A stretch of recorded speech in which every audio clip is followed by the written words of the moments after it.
Well, this is it, round 3 of the Cresta Gamakatsu UK Angling Championship, and we're over in the Fenlands. This is Decoy Lake, the land of massive carp.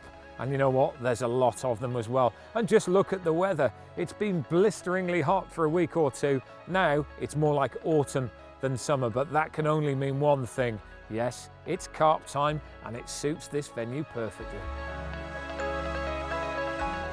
So let's just have a little look at the top 10 going into round 3. And at the top of the pile is Scott Puddy, 2 perfect scores so far. Second, Callum Dix, England International. And then also on 3 points, Chris Barley, local expert here at Decoy. 4th place, Pen Brighting, former UK Angling Champion. 5th place, Steve Cook. 6th, Andy Kinder, the guy that runs this event. 7th, Ben Bell. 8th, Adam Playford. 9th, former England manager and a multiple winner of this event, Tommy Pickering. And 10th, Oliver Scotthorne. Just 2 points separate 1st to 10th. That is how close it is this year. Well, Scott, round 3, 2 perfect scores so far for you. Good day today. Yeah, hopefully, yeah. Well, fingers crossed for a decent draw to start off with. I've just been informed that I've got a draw first today. So, you don't know, they're all in the bag, aren't they? So hopefully, draw a good one to start off with, and then just got to catch them. Well, Callum, 1 point behind, but second place is a brilliant place to be at this stage. Yeah, it's nice. 2 matches gone, 2 to go, halfway. Still with a chance, so yeah, good, nice place. You fish here much? No, it's a long way for me. I've seen it twice before. I've come up and had 2 days practice. That sometimes can be a nice thing because you just go and fish your peg, you don't know. If you knew the venue very well and you know the good pegs, you know the bad pegs, sometimes it can be a downside, but when you don't know it, you just go and fish. Well, Chris, this is it. This is probably your favourite match of the series, isn't it? You're in 3rd place. Home venue, so really looking forward to it. Lots of room. We've got an extra half hour on the times we normally fish, so should be a lot of edge fish caught at the end of the match. Every round is important, but when you're at the top of the leaderboard, they get even more important, and there's pressure on you today. There is pressure, but it's one of them. I mean, to be honest, I haven't fished down to work really for the last sort of 4 or 5 weeks, and I think I've just got to turn up and do the best I can really, and hope it's enough. Do you know what I mean? So we'll see.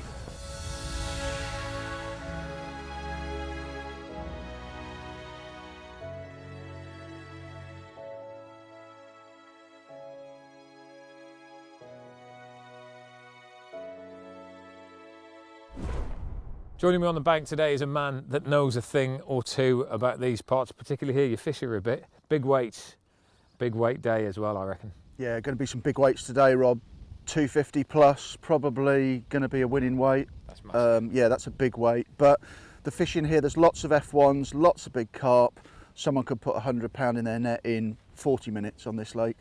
The back end of the day, for me, is always a good time, but here in particular we've seen that it's very, very good. And there's lots of people with a lot of space as well. There's some lovely corners and there's some great pegs. Yeah, what we've got today is overcast, wind pushing into various areas of the lake, and I think they're going to be the places to be. Right behind us, peg 8 on Beastie. Massive weight's been taken off this peg regularly. Really fancy this one, but there's a lot of pegs on these lakes that could really throw up a weight today, Rob. Well, there's a few big names in very big pegs. Nick Speed has drawn an absolute perler, hasn't he? Yeah, Nick Speed, 25 on Willows. Yeah, that is one of the form pegs on this complex. Well, I want to look at one section in particular, which to me is the Clash of the Titans section. We always have one, but let me just read some names out to you. And this is G section, that's Oak Lake, which is a good lake anyway. Richard Drake, Adam Playford, local guy, you know him well. Yeah, Adam knows this place like the back of his hand. Next door, Pen Brighting, former champion. Next door, Jason Lebosque, former champion. Next door, Lee Kerry, England International. Next door, Andy Kinder, the guy that runs it, 4th overall in this tournament at the moment. Next door, Chris van der Vliet. You know, he's a master when it comes to carp. Then 2 down the bottom end, we're certainly not going to forget them because it's Ian Smith. And then on the end peg, we've got Oliver Scotthorne. Wow, I wouldn't want to be in there. No, that's a pretty hard section when you look at it. Some big names there. They all know what they're doing. They all will know exactly what to do on those lakes. It's just a matter of who does it the best. Well, Scott Puddy is a man that's not particularly happy with his peg. He could have drawn a little bit better. He doesn't know the venue very well, and he's not drawn particularly well at all. It's a difficult peg where he is. He's on the far side of Beastie, and I mean it's probably one of the longest chucks on the method feeder, that lake, and then he's got a lot of open water. He might be able to catch out in that open water, but it's definitely not a preferred draw.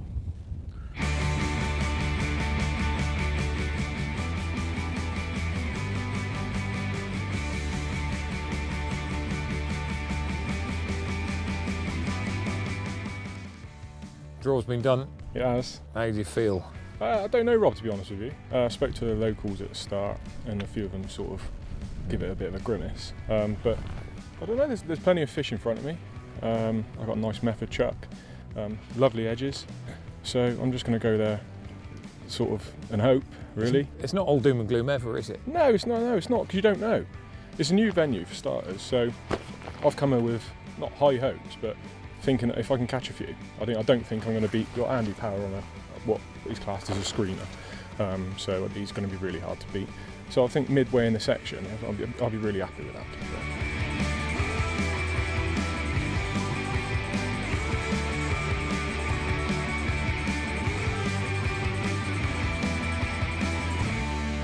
Well, this is it. The start is very nearly upon us now. Less than a minute to go, and we're behind Scott Puddy, the championship leader.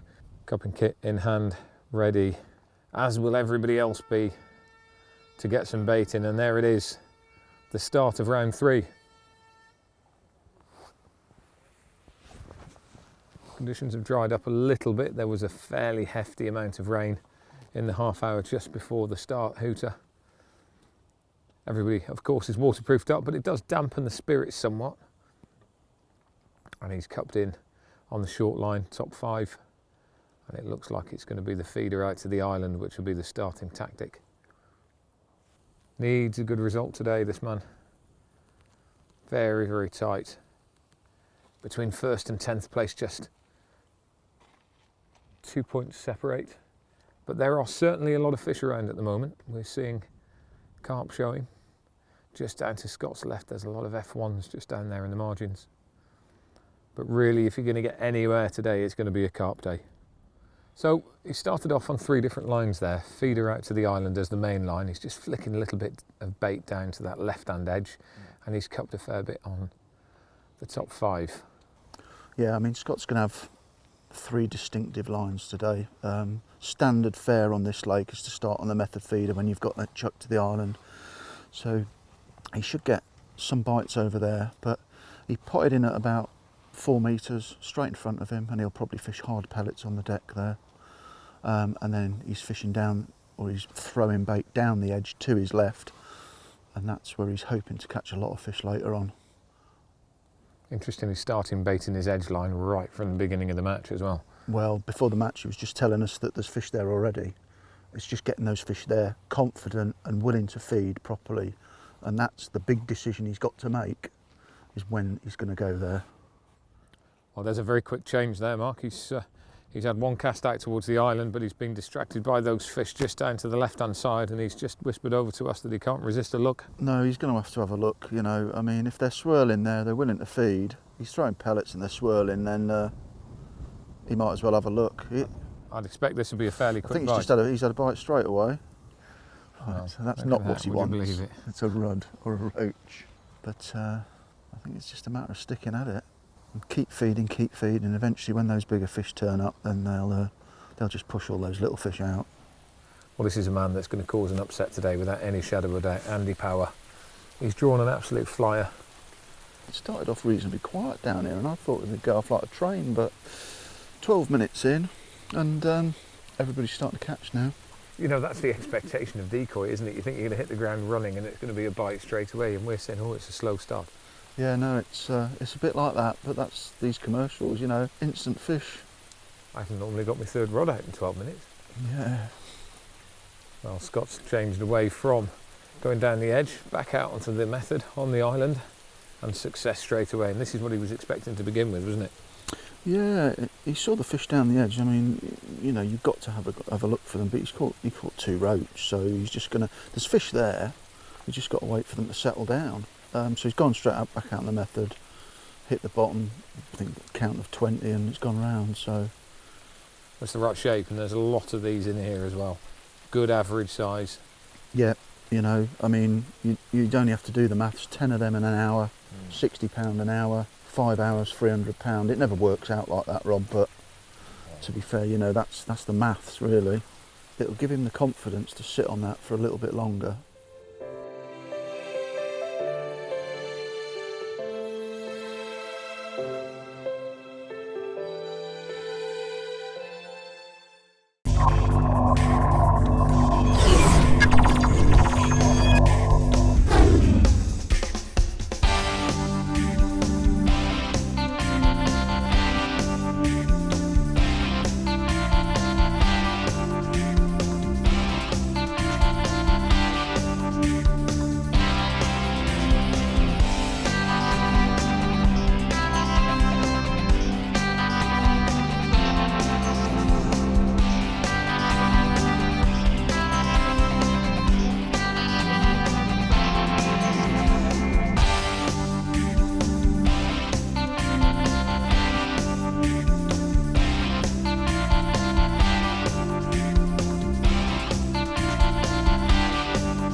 Oh, there we are. Andy's in. That didn't take too long at all. This looks effortless. He started off mugging him, standing up, and they've actually come to him, haven't they?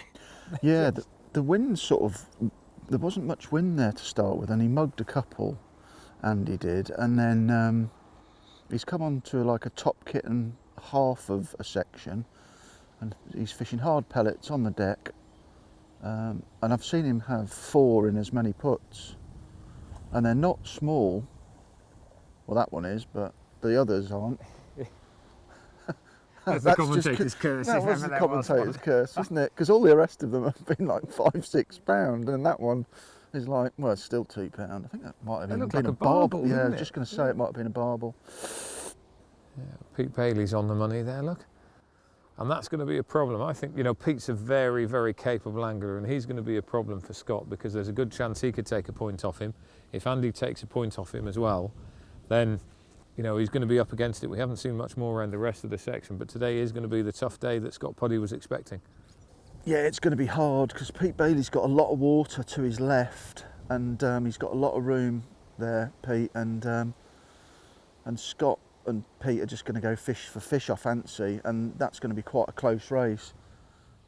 So Scott Puddy there, and he's come off the island onto the pole again. He's got a fair amount of carbon in his hand, so I say he's not down the edge there. I think he's probably on his straight outline. Yeah, I think Scott's fishing, from looking at his rig now, he's on the deck. He'll be fishing hard pellets on the deck, over the top of his shallow line.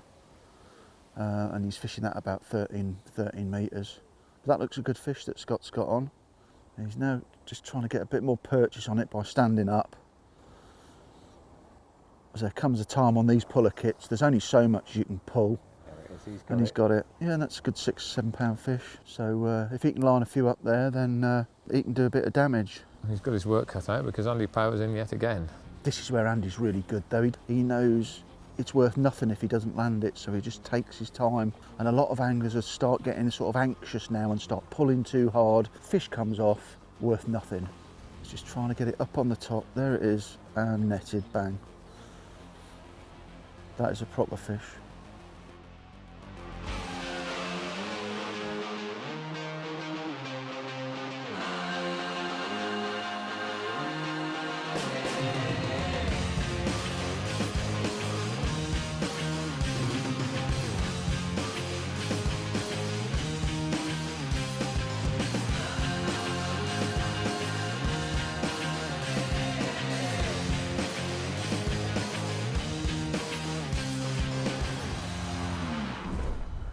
C-section now, and this is Horseshoe. Absolutely beautiful lake, obviously named because it's a horseshoe. And we're just looking at A.D. Lindsay, who's got one of the end pegs right at the very bottom end.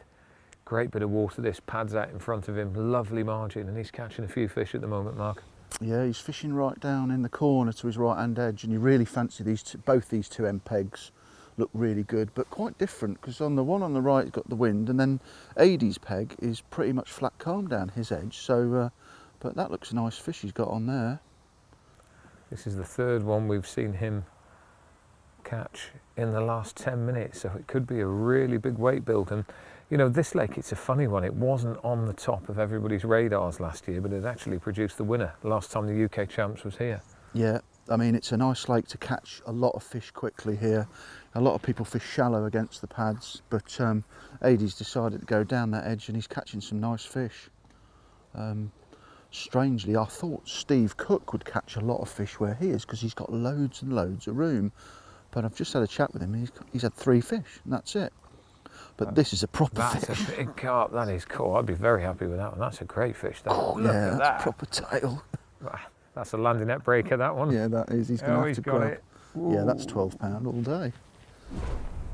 He's a man of many years' experience and a man that has a number of very big titles under his belt. Steve Cook, fishing shallow up against the pads. Not having a great day though so far. No, I spoke to Steve and he's catching a lot of bits and bobs, little roach. He had 3 carp when I spoke to him about 5-10 minutes ago. But he's getting mithered by like loads and loads of bits, fishing casters. But this is the sort of lake that can suddenly switch on and suddenly you'll get a massive pod of F1s turn up and he could empty it. He's got loads of room. You know, you couldn't get a much different tactic, could you? Fishing shallow casters on the pads, and the opposite end of the lake we got corn on the deck. Yeah, no, 2 contrasting methods, but it's infuriating when you know they're there and you can't catch them, and you know, well, Steve's got so much experience, he'll just keep at it. It's frustrating watching it. Lord knows what it's like doing it. Exactly, you know, you expect that elastic to fire out any minute now with something. Oh, there's. Oh. See, and this is there's so many of those little bits and bobs there. He's not going to win anything with them, that's for sure.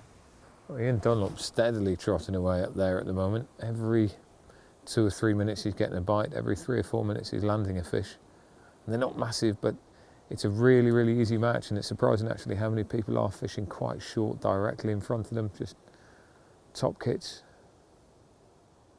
+2. Where's Callum Dix now? Another man that's well and truly in the running, and his day's steady at the moment. He's not setting the world alight, catching F1s. Yeah, he's fishing top kit and 1 here on Horseshoe peg 7.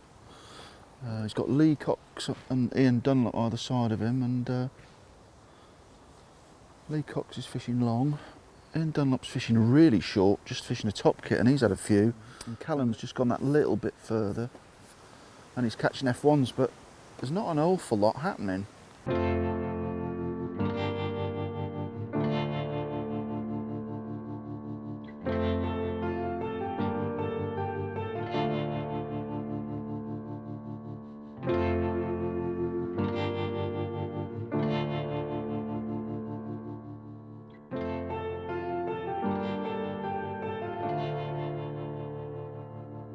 Section D now, Mark, and this is Lewes Lake. You can see it perfectly. There's a spit down the middle. It's a small horseshoe, very, very square. wind on one side, not too much on the other. Cold cotton is catching down the edge. Well, this is the fancied peg, isn't it? The breeze is blowing into there, and he's actually got a really nice edge on both sides. The platform to his right-hand side is peg 2. Well, there's a nice reed bed just by the side of that, and he's fishing up against it, and he's catching a few as well. Yeah, he's definitely catching a few. He's got Cayley next door, and then Mark Roger further up, and I know he's fishing down the edge, so but that's a nice fish he's just landed, and looks like he could be putting a good weight together. Well, Chris Barley's going to be a bit concerned about that, because Barley is on the end of the point on the right-hand side as we look at it, and he felt that he was probably in position for, what, a third in section over here, because he did feel that that peg 1 would be a mover and shaker, but he's fishing back behind himself, just right down into the edge, and this early on in the game doing that would tell me that he's probably not having the best of days. I've not seen him catch anything yet. I've just watched Chris for sort of 5 minutes while we were setting up, and he was out trying to mug fish that were swimming, because it's a lot flatter on that side because it's protected by the trees and that. It's a lot flatter. He's tried to mug a few. I've seen him throwing casters, but now he's come down the edge, and all that tells me is he's not really catching anywhere. Earlier, but it seems to be the left-hand side of this split as we look at it that's the biggest fish producer, and it's Carl that's at the top of the pile. Yeah, that might well be just because it's got the wind on it. There's a lot of fish on the flat side where Mark Price is, but all the fish seem to be coming out on the left-hand side in the early numbers, and that's another good fish, and that's going to cause Chris Barley some concern. It's interesting how it goes, because in round 1 we're looking to see who's going to come out at the end of round 1 with a decent result. Round 2 you get a pack that starts running away. Round 3 what you find is you have fallers, and that's what we're seeing this time. That looks like there might be 1 or 2 fallers now, so that could open up that championship right at the very end. Of course, Barston round 4, anything can happen. There's more and more people coming into the game now, and it's a really, really tight event this year. Just 2 points separating 1st to 10th at the moment. That is an incredibly tight competition. We've got Carl Hulley next door to Chris Barley there. He's on the end of the point. He's fishing pace down the edge to his left-hand side. We've got a nice wide variety of methods being fished, haven't we? Got pace here. Chris is on the corn. A little bit further around the corner, we've got Mark, who's fishing just under the surface, shallow on pellet. Yeah, I think we've got a bit of everything. Mark Rogers fishing rod, he's fishing method feeder. Chris is into fish now, and he's catching regular now, so... He seems to have found a little bit of a rhythm there, but they don't look massive. No, he's had a few down there. He's just fishing back round the corner. Chris knows this venue like the back of his hand, so he'll know what to do at certain points.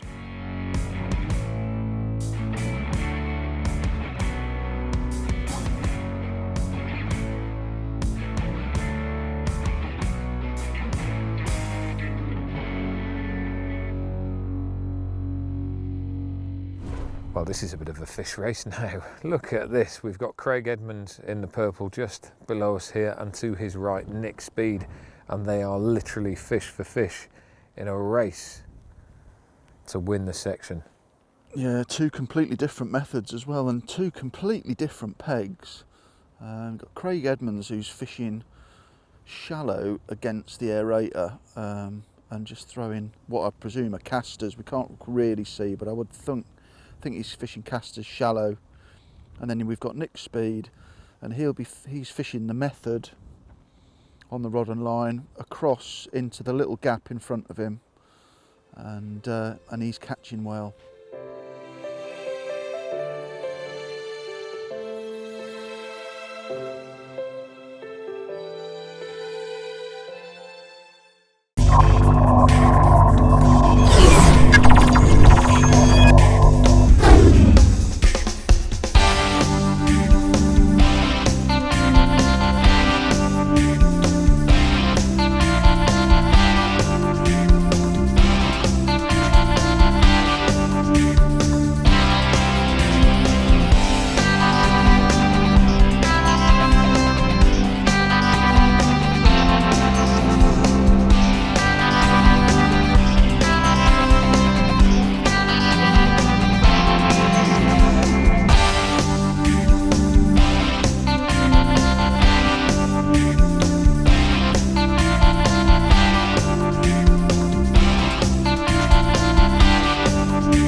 down alongside Nick Speed now, and we've just had a quick chat with him, and he said if things aren't going brilliantly at the moment. It looks like it should be solid, but it's not.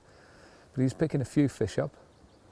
Yeah, I mean, this is a real form peg, this one, but Nick says it's not fishing great, so I just wonder whether the peg's further round, fishing better, a place where Emma Pickering is and Dave Burley, but at the moment, Nick's a little bit behind Craig Edmonds and Johnny Arthur.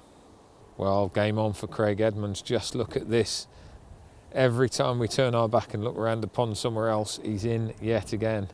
F1 this time, not a barbel, but they're weight makers.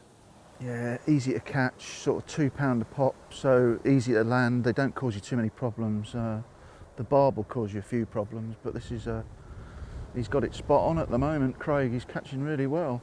It's game on, and it's proven to be a real scrap between these two, because no sooner does Craig catch one than John replies with one as well. Yeah, John's gone shallow. I think he's come in shallow, and he's had fish straight away, sort of 4 or 5 metres out, and if he can line a few up there, then It's barbel as well. Yeah, him and Craig are going to have a right old ding dong. It's interesting that Craig's sticking with the same thing in catching fish. Oh, he's lost it. He'll be gutted with that. That was a good fish. Barbel, £5, we just heard him say there. £5 barbel, looked a good one. Back with Craig, literally 2 minutes. He was out of the water, 2 minutes. Re-rigged, back in again. Absolutely solid down there, isn't it? It is solid, and some of the fish they just will come out naturally, and I think the barbel are the ones that are going to cause you the real problems. But yeah, I mean, it's a really interesting method. This is a method that a lot of commercials now is working. Casters shallow, fishing a caster in a band, fishing them from 1 to 2 foot deep and slapping the rig in, and it's accounted for some massive weights throughout the country. And meanwhile, we're looking now down on the man that we thought would be the mover and shaker in this peg, Nick Speed, and he's had an absolute stinker. All the time that we've been looking at John Arthur and Craig Edmonds catching all of these fish, Nick unfortunately hasn't caught anything at all, and in the last few minutes he's just been deciding what to do because he's on another change. He just can't get anything going. The problem Nick's got is the banker method here, which is the method, fishing over to the far bank, has not worked. And now you can see that I think he's going to probably try and fish casters shallow to the island to his right. I think that's what his plan will be now. It's a big change at this stage in the game, It is a big change, but you know, he's still got well over 2 hours. If he can line them all up in that bay and get them onto a caster shallow rig, he might be able to pull it back.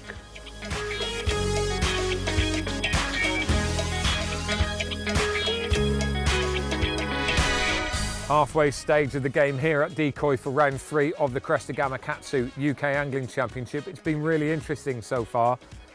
Bit of a slow start. We were expecting it to be a bit quicker, but this weather change, that has made a difference, hasn't it? We thought it would be for the good, but at the moment it looks fairly slow. Yeah, it's all pretty slow at the moment, Rob. I mean, I think if we go through the sections we've looked at, £70 a really good weight at the moment. And we were expecting some much bigger weights. Beastie's not fishing very well. Horseshoe, now that was interesting. It was the 2 bottom pegs that seemed to be producing. Callum Dix and Steve Cook, they need to really pull it out the bag. Callum seems to be struggling a little bit against the guys on either side. However, I have every faith, and I think he'll turn that round, and I think he will probably come out there 3rd in section, there or thereabouts later on. Steve Cook, he's got a massive battle on. He's just catching small silvers. Yeah, he's really struggling. I mean, that lake's quite interesting. I think anyone's gonna struggle to beat the 2 end pegs on that lake, because I think they're just going to get better and better, definitely. Let's have a look now at Chris Barley. Now, Chris Barley had a very bumpy start. He wasn't happy with his peg, but actually started to pull it out the bag. He's putting a weight together now. He's going to struggle to catch up with peg 1. Chris Barley is starting to motor though. Having watched him for 5 minutes, he was catching some good fish down the edge. And Chris Barley, with a few fish in front of him, is a very dangerous angler. That's going to be really, really good for Chris, because he's one of those guys that is actually up there in the running for the tournament race at the moment. Top 3, of course, we've got Scott Puddy, we've got Callum Dix, and we've got Chris Barley, and it seems to be Chris Barley that is having the best out of those. But of course there is a massive chasing pack, and we haven't looked at these lakes behind us yet. We've got some real clash of the titans on these lakes up here. Pembrighting, he's sitting up here as well, and remember, he's in the chasing pack. Don't forget Andy Kinder, he is there as well. There's a lot of people and there's a lot of battles going up on here.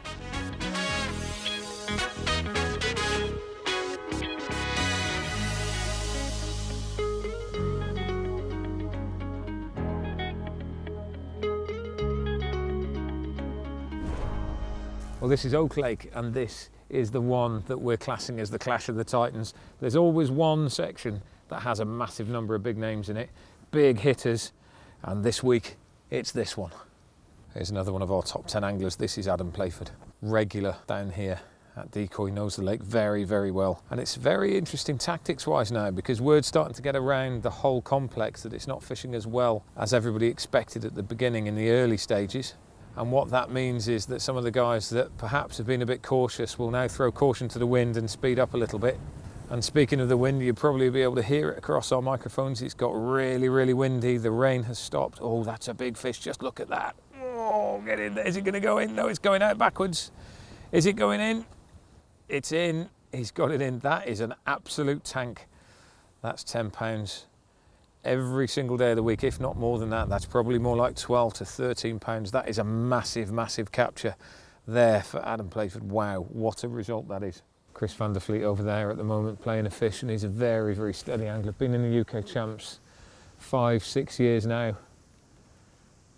Very consistent. Hails from the southeast, so it's a reasonable venue for him to come to. I think he's fished it before a couple of times. Yeah, Chris knows the venue very well, and obviously great angler. And it's his birthday today. Oh, and the fish has just come off, Chris. Would you believe it? That's not giving him a very nice present at all, That was it? not the birthday present he wanted, no. You know, there's been a fair bit of that. We've seen quite a few fish come off, haven't we? Yeah. You know, you always see fish losses, but actually we've seen No, we have seen a lot. quite a few more than normal, I would say. Yeah. And I just wonder whether they're not feeding properly, not taking the bait properly. Here's a bit of a tell at the moment, because all the time we've been here, we've been looking at Lee Kerry facing the opposite direction, fishing into the corner. He's got around about 90 pound at the moment, but for the last 10 or 15 minutes or so, he's not caught anything at all. He's turned around, he's trying his other edge, and time will tell now, because just a few minutes down there will say whether or not the fish are there and feeding, and if he doesn't have a bite quickly, then he may have dried up. Yeah, these end pegs on the strips, as they're called, are normally pretty banker for a lot of fish, but it doesn't seem to be the case today. It seems to be you want to be just a little bit out of the corners, so, but everything can change. Let's have a look at Andy Kinder now, because he's a bit of a dark horse over there. He'd had a very, very bad first part of the competition, but actually we've been watching him quietly, and he's put 3 or 4 fish in the net fairly recently. Once again, he's shallow down the edge. I think he's on corn again. That seems to be the tactic across the board, isn't it? It's going to be nice corn and micros. Yeah, corn and micros, nice heavy bait. The corn stays where you put it, and that's what the fish want generally. Very, very tight in there. It's quite deep down some of these edges. You've got to get right in tight, and Chris is into another Chris van der fish. Vliet's in again. Would you believe that? Look Yeah. at that. Let's hope this one comes in. Well, he's on a bit of a charge at the moment. If he's getting bites that quick, he could cause a bit of an upset, because there's 3 or 4 people in this section that are in that top 10. Chris is outside that top 10, but he could take points off people that are in here. And although he might not get himself right up to the top of the leaderboard, he might put himself in with a chance for an overall title place. But more to the point, he could possibly upset a few of those that are in the race. Oh, there it is. That's a barbel. That's a big. Oh, that's a nice big barbel. That is a barbel. 4-pound barbel.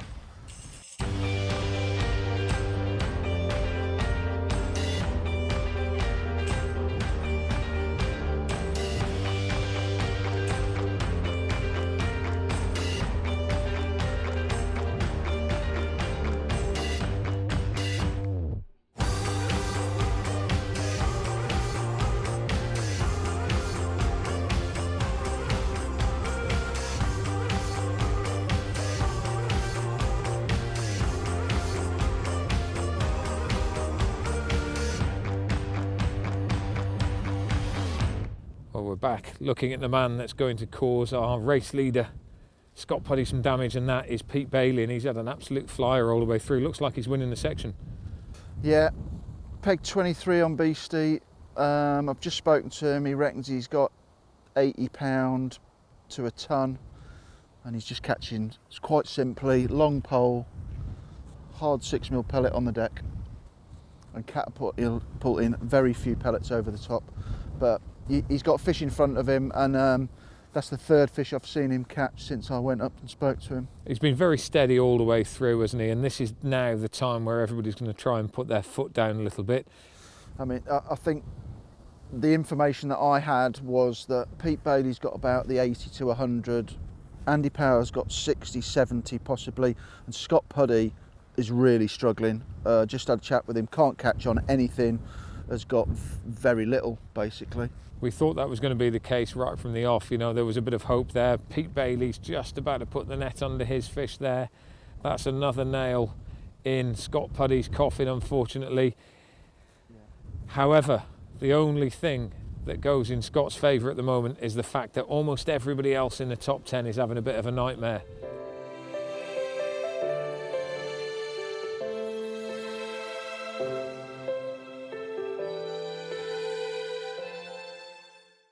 Final stages of the match now, 15 minutes left, and we've come down to this lake. This is Lewes, and this is where the action is at, because down in front of us are a number of people that could take the overall lead in the tournament. The man in green directly in front of us, Ben Bell, started the day in 7th place, but on 4 points, tied with a number of other anglers.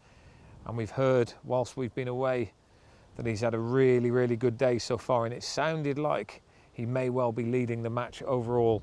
Now, he's only got to win his section, and that puts him on 5 points, which will rocket him right to the top, because Scott Puddy and Callum Dix have not had the best of days. Let's go through the other key players. Chris Barley. If we look at Chris, he is on this lake as well.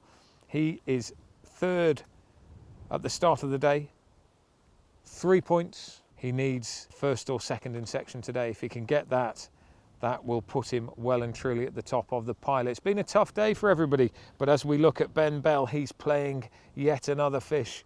And if his action's going to continue, it's only a small one, but it's more weight in the net. If his action continues, it looks like he might win the overall match and the individual section. If he wins the section, he's on 5 points. Who else can challenge for 5 points? Well, we have Steve Cook, don't we, Mark? Steve Cook's on Horseshoe. He's on a good peg, and he's catching really well down the edge now. He had a terrible start early on, didn't he? Just couldn't get through, but you did say if anyone's going to persevere, it will be Steve. He's got through to the bigger fish and he's looking good. If Steve gets a 2nd in section, that will put him on 5 points as well. Well, Callum Dix also in that section, but he's struggling a little bit. He is 2nd at the start of the event today, but he's going to lose a point to Steve Cook. He's also potentially going to lose a point or two to the guys at the bottom end of that lake too. So a 4th place there would put him on 7. That would drop him out of the podium places. Pem Brighting's one to watch though. We think Pem's doing pretty well. For me, Lee Carey's got that section. The big question is, where will Pem finish up? He's against Andy Kinder, who's on 4 points. Chris Vanderfleet was flying too, wasn't he? Yeah, he was catching really well, Chris, and then Andy Kinder was catching down the edge. Lee Carey had actually stopped catching a little bit, so, you know, I mean, they might all catch him up. We don't know, but that's a pretty tight section, that. There was a lot of people admitting to 90, 100 pound-ish. Well, Ollie Scotthorne, Adam Playford, Andy Kinder and Pem Brighting, all in the same section. Yeah. And all there or 4 points. Yeah, there or thereabouts, isn't they, Rob? So, I mean, that one's a real tight one. Someone's going to come out of that really good, and a few people are going to come out of that really bad. Well, for me, the man that we've got to watch is the man that's directly in front of us now. The man in green. He seems to be doing really well, but also his threat is the man just to his right or the left of the picture as we look. And that is Chris Barley, the local expert, the man that we spoke to at the very beginning of the day. He wasn't overly happy with his peg, but you know what? If anybody can pull magic out of the bag here at Decoy, it's Chris Barley. Has he done enough? If he gets a 2nd in section, he'll be right up there. Yeah. If he gets a win, he will be at the top of the pile. He'll be laughing if he gets a win, because he'll have pulled it out of the bag from probably the 3rd or 4th best peg in the section. Well, last few seconds of the competition now, everybody concentrating, and there it is. It's over. The big question now is who has done the best out of the runners and riders. Is it going to be Steve Cook? A 2nd would do for him. Will it be this man to my left? Will it be Ben, who's had a brilliant match? A 2nd would do it for him. Could it be Pem Brighting? Because that section over there is really, really tight. It could be one of a number of people over there. What we do know is that 5 or possibly 6 points by the end of the day will be enough to lead this tournament.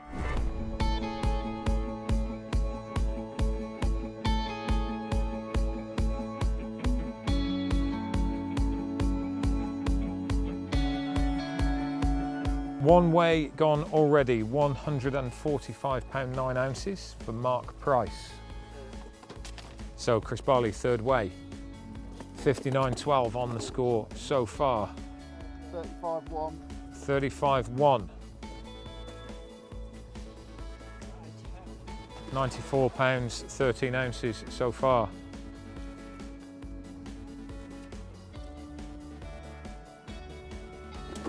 Final way now for Chris Barley.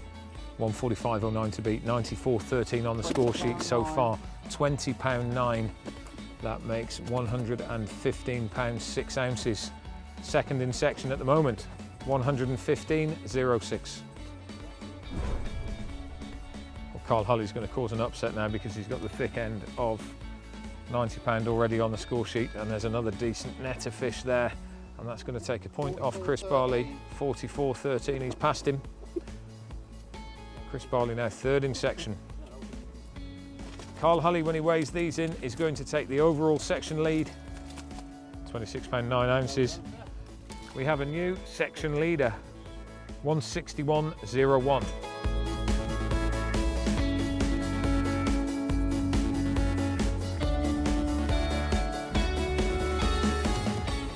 Ben Bell now second way, 33.05 on the score sheet so far.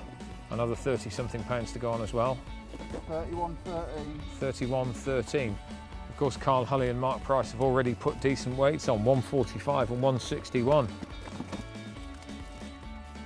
Every single ounce is important now because ounces mean points. He's got to get above 145 for a third in section. £40, 39, 39-10. 39.10, £104 12. 41 out the next net to take that desperately needed second in section. Let's have a look at this. Is it going to be 41? It is easily. The next question is, will he beat 161.01 to take the section lead? I don't think he's quite going to get it, but he should take second in section. £64, 65. 64-12. 64.12, that will take the section lead. Two nets down, Carl Level Cotton now. Two nets weighed already, £74 already on the score sheet. A decent net is about to be popped on the scales. It's in the region of £40, there or thereabouts. It's £38. 38-1. £38 1 ounce. That gives a total now of £112 1 ounces. He needs 169 to take the section lead, 145 to take second. 169 is the key weight at the moment. 43.10 is the total. That will put him third in section, 153. So the honours of the section go to Ben Bell and potentially the honours of being race leader.